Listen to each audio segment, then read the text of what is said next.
જગદીશ, જય શ્રી કૃષ્ણ। આજે આપણે દિવાળીની મીઠાઈ બનાવશું। મેં 4 થી 5 ચમચી ખાંડ લીધી છે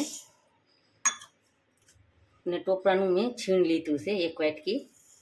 એ જ માપમાં મેં મિલ્ક પાવડર લીધો છે। હવે આપણે એને ક્રશ કરી નાખ્યું, એને બાઉલમાં કાઢી લઈશું।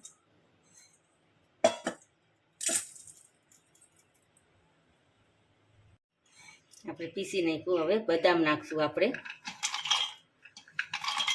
કાજુ અને કિસમિસ આપણે એને પીસી નાખશું। આપણે બદામ કાજુને પીસાઈ જાય આપણે બાઉલમાં કાઢી લઈશું। હવે આપણે એનો લોટ પૂરું બાંધી લઈશું। મેં 1/2 ચમચી એલચીનો પાવડર નાખશું આપણે, અને થોડું દૂધ નાખીને થોડોક બહુ ઢીલો નહીં અને બહુ કઠણ નહીં એવું આપણે લોટ બાંધશું।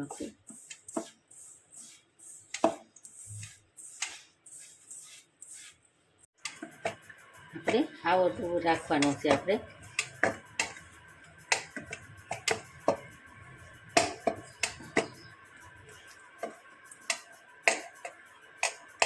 મારો લોટ તૈયાર થઈ ગયો છે। મેં આમાંથી થોડુંક જ 2 ચમચી દૂધ નાખ્યું મેં, એટલે હવે આપણે તૈયાર થઈ ગયું। હવે આપણે આ પાટલી પર આપણે ઘી લગાડશું। જાડોને એમાં આપણે લગાડશું, આમ ચીકણો કરશું થોડોક।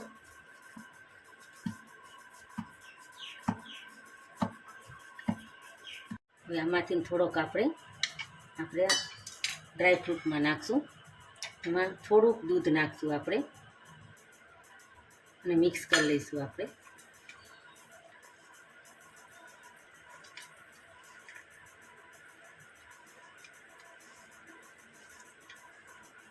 લઈ હવે એનો રોલ બનાવશું। આપણે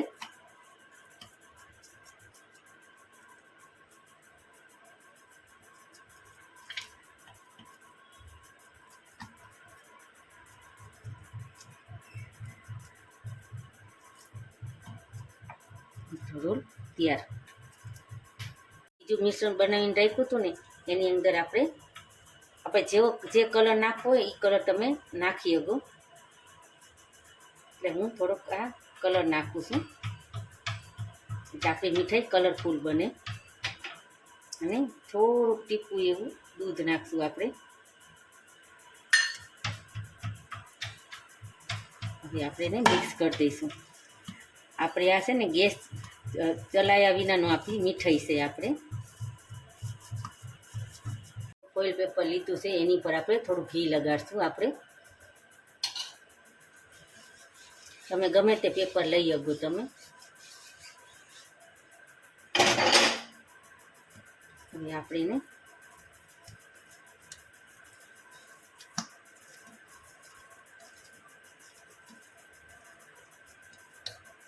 એની સાઈઝનું આપણે થોડુંક વણી નાખશું,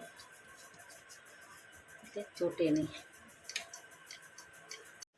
આ થઈ ગયું, એની સાઈઝનું આપણે રોલ બનાવી એની સાઈઝનું કર્યો હતો। હવે એની ઉપર આપણે રોલ મૂકી દઈશું, આપણે ફોલ્ડ કરશું। આપણે રોલ વાળશું। આપણે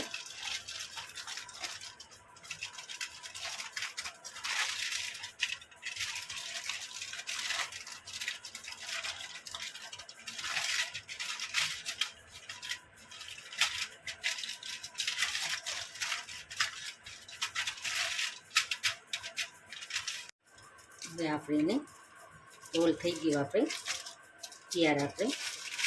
હવે આપણે એને ફોલ્ડ કરી અને અડધી કલાક આપણે ફ્રીજમાં મૂકી દઈશું, આપણે સેટ કરવા।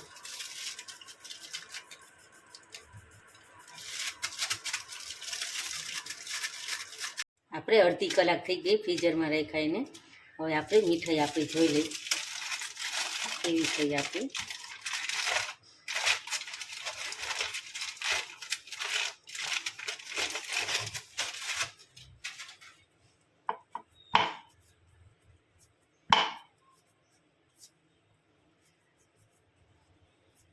હવે આપણે એને કટ લગાવશું। આપણે